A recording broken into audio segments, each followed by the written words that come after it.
Hi everyone, my name is Melissa and I'm the owner of Melissa Forziat Events and Marketing. And today I wanted to share with you another marketing tip of the week called the psychology of marketing, priming your message. Before I dive into this content, I wanted to give you a little information why I chose to talk about this week. Marketing and sales are two facets of your business that have so much to do with psychology of humans and how humans behave. And I think it's a really interesting topic to start understanding how you need to deliver messages and how you need to set them up in order to set yourself up for a sale. So today we'll talk about something that you can do as part of that setup process that plays into psychology and will make your marketing and your sales far more efficient.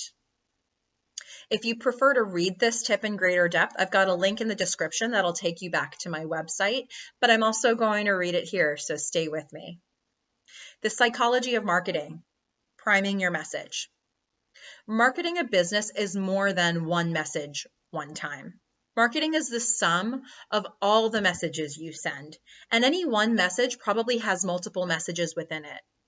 What this means is that your marketing is best approached as a long-term strategic plan that piles one message upon another until your audience is so comfortable with you that they're ready to buy.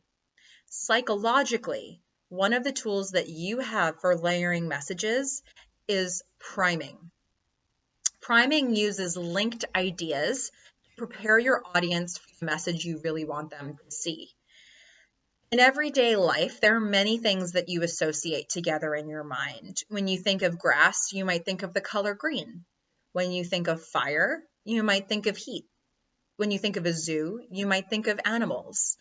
Each of these examples shows two different things, and yet there is a connection between them that has been built from many years of environmental and cultural conditioning. In the improv comedy world, which I've done quite a bit of improv in my day, these associations are key.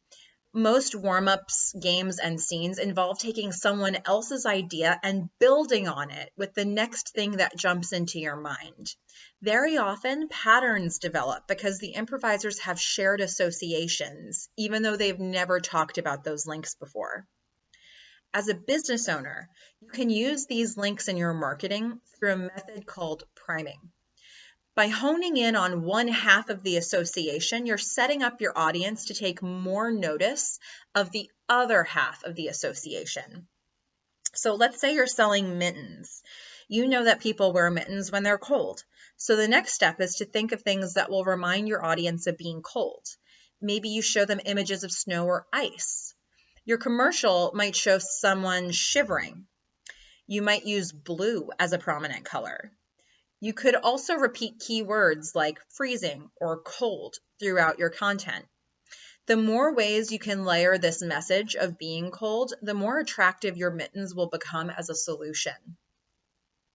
Priming can be used to guide your audience from one part of your message to the next.